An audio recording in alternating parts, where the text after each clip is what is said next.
Nardwaur knows everything. How does Nardwaur know your favourite rapper's most deepest, darkest secret? Could it be due to his previous studies at the University of British Columbia's radio station? Or has he got one secret that sets him apart from every other interviewer? Or are there many? How has Nardwaur constructed the perfect formula to find out every little detail about an artist's life, while also having the ability to deconstruct social barriers through one simple technique? And this is how Nardwaur knows everything. If you enjoy, please do like and subscribe. So, Nardwaur initially got his start in media at the University of British Columbia's radio station, 101.9 FM, and since 1987, his show has been running every Friday. So how has Nardwaur managed to remain relevant for over 30 years and interview any and every celebrity, while also keeping the celebrity interested in the interview? Well, there is 3 ways. His first is his character. Rather than trying to get on the rapper's level and patronising them, they're instead confronted with Nardwaur. He's old, he's white, he's zany, and he's painfully uncool. But that's why it works. It takes the artist back being confronted and having a microphone shoved in their face by a man looking like this, who has even said he doesn't mind being escorted out. And typically, these interactions are positive. I mean, he even made Eric Andre break character. However, Nardwaur has a goal of exposing artists' true character. Let's look at Nardwaur versus Blur, for example. You okay to stand over there? Okay. Okay, as long as we got that on tape, that's all that can. Are you happy to take my hat?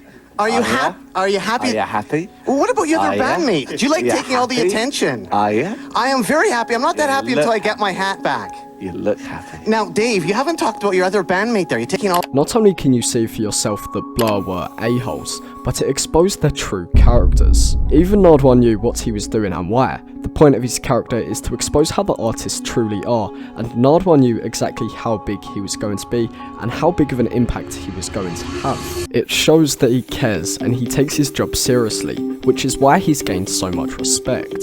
You've probably seen many clips of Nardwaur bringing up something incredibly interesting and unknown to shock the artist and lower their guard. But how? How does Nardwaur seemingly know everything? Also, one person that is watching this is not subscribed, and if that's you, just click the button, please. He is probably the hardest working interviewer there is. Nardwaur is one of the hardest working people in the music industry. It's one thing to bring his level of research to an interview now, but he's been doing this way before the internet was a thing, at least 30 years. And this isn't about gifts, yet. First we answer how Nardwaur knows everything. Well, first off, and the most boring way, is through extensive research. He has stated himself he spends around 20 hours researching each person he plans to interview, and his type of autism actually helps him find the minute detail within all his sources, which includes university libraries, industry contacts, and the library. He has also been known to track down rare and out-of-print records, so that's a given, he researched. Although, what does he do to get those details that just aren't on record? I got a phone call saying you can go interview Pierre Berton. I also remember interviewing Pierre Elliott Trudeau. He was just there talking about his memoirs. Somebody had told me that they remembered when they interviewed Margaret, she had said that the only way she was allowed to listen to rock and roll music was out on the deck.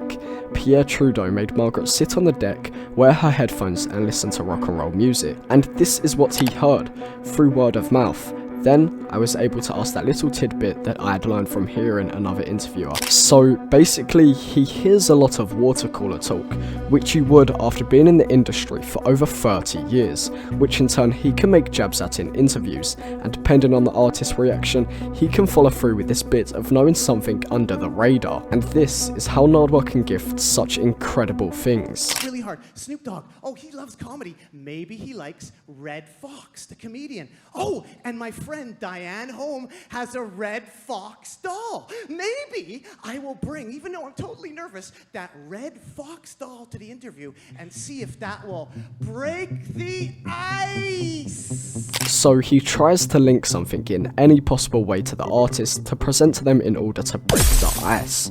This then breaks the social barrier, so this amazing clown of a man can now interact with someone who typically wouldn't give Nardwaur the time of day. But this seems too simple. How does Nardwaur manage to present such amazing gifts to these artists that hold such incredible sentimental value? Well, that is no longer a mystery. It started from his previous radio station at the university he attended. You're playing records. A lot of the time at CITR, people would write notes and stuff on the vinyl records, so you'd bring it to the interview and go, why did somebody say this is the best or weirdest thing they've ever heard? Look at what a DJ wrote. So even after understanding how Nardwaur knows everything and can deconstruct social barriers, we need to understand what happens when you sell out to an audience that doesn't care for you, simply to increase revenue. Luckily, this video has you covered. Boom!